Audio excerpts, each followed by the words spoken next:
नमस्कार. तुम्हा सर्वांचं माझ्या यूट्यूब चॅनलवरती खूप खूप स्वागत. तर मित्रांनो, अनंत चतुर्दशीला अनंताचा धागा 14 गाठी बांधून हातात का बांधावा, याला अनंत रक्षासूत्र म्हणतात. आणि हा धागा आपल्या हातात बांधायला शास्त्र आणि हिंदू धर्मात सांगितलं गेलं आहे. मित्रांनो, यावर्षी अनंत चतुर्दशी म्हणजे गणपती बाप्पाचे विसर्जन हे 6 सप्टेंबर 2025 वार शनिवारच्या दिवशी आहे. तर या दिवशी एक छोटीशी पूजा करून अनंताचा धागा बनवला जातो. त्याला 14 गाठी बांधल्या जातात आणि तो धागा आपल्या हातात आपण बांधायचा. तर हे का केलं जातं, कशासाठी केलं जातं, याबद्दल आपण थोडक्यात माहिती बघणार आहोत.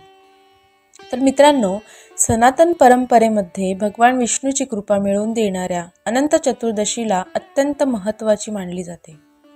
कारण अनंत चतुर्दशीला गणपती बाप्पाचे विसर्जन तर होतेच, परंतु भगवान विष्णूंची सुद्धा या दिवशी पूजा केली जाते.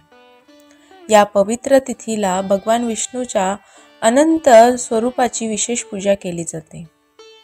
अनंत चतुर्दशीचा पवित्र सण दरवर्षी भाद्रपद महिन्याच्या शुक्ल पक्षाच्या चतुर्थीला साजरा केला जातो. यावर्षी अनंत चतुर्दशी ही 6 सप्टेंबर 2025 रोजी येत आहे. भक्त हा सण अनंत चौदस म्हणून सुद्धा ओळखतात, ज्यात भगवान विष्णूंची पूजा केल्यावर प्रसाद म्हणून 14 गाठींचे अनंत हातात धारण करतात. अनंत चौदसचे दिवशी अनंता परिधान करण्याचे महत्त्व काय आहे ते आपण जाणून घेऊया. मित्रांनो, अनंत चतुर्दशीच्या दिवशी भगवान विष्णूंच्या उपासनेत 14 गाठी असलेल्या अनंत सूत्राची पूजा करण्याचे विशेष महत्त्व मानले जाते.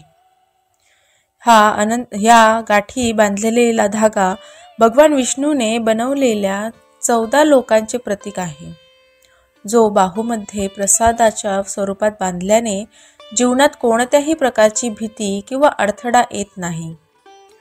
भगवान विष्णू आपल्या भक्तांचे प्रत्येक प्रकारे रक्षण करतात. अनंत चतुर्दशीच्या दिवशी अंघोळ आणि ध्यान केल्यानंतर भगवान विष्णूंची विधिवत पूजा करावी आणि अनंत चतुर्दशीची कथा वाचावी.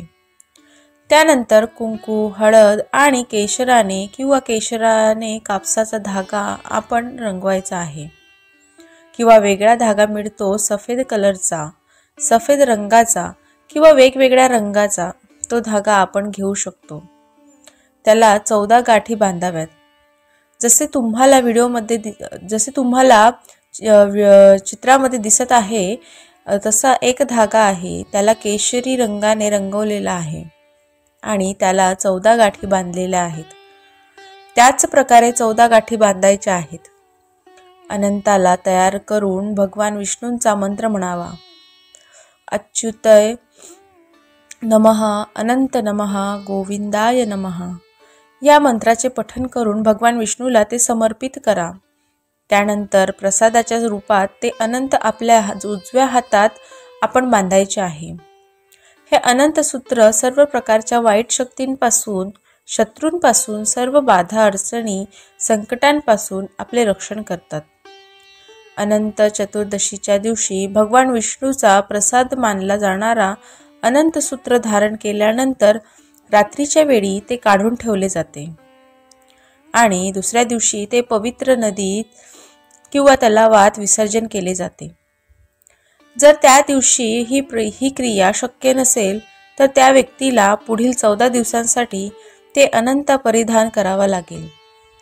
जर 14 दिवसानंतरही त्याला ही क्रिया संपन्न करता येत नसेल तर त्याला ते वर्षभर घालावे लागेल आणि पुढच्या अनंत चतुर्दशीपर्यंत ते बांधून ठेवावे लागेल.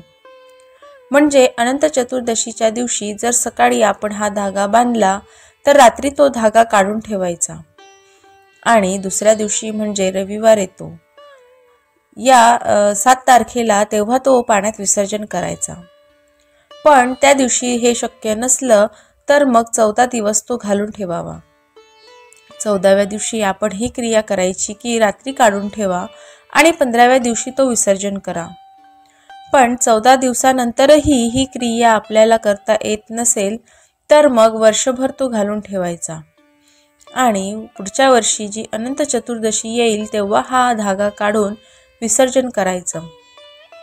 परंतु मित्रांनो, हा धागा बांधल्याने आपल्यावरचे जे आजारपण आहे, रोग आहे, कोणाची बाधा, शत्रुपीडा, कोणते संकट, ते सगळं नाहीसं होतं। नक्की ही क्रिया करावी, नक्की हा उपाय करावा, नक्की हा धागा आपण बांधायचा आहे। ही माहिती आवडल्यास व्हिडिओला लाईक आणि शेअर करा आणि आपल्या चॅनलला सबस्क्राईब करायला विसरू नका। धन्यवाद। श्री स्वामी समर्थ।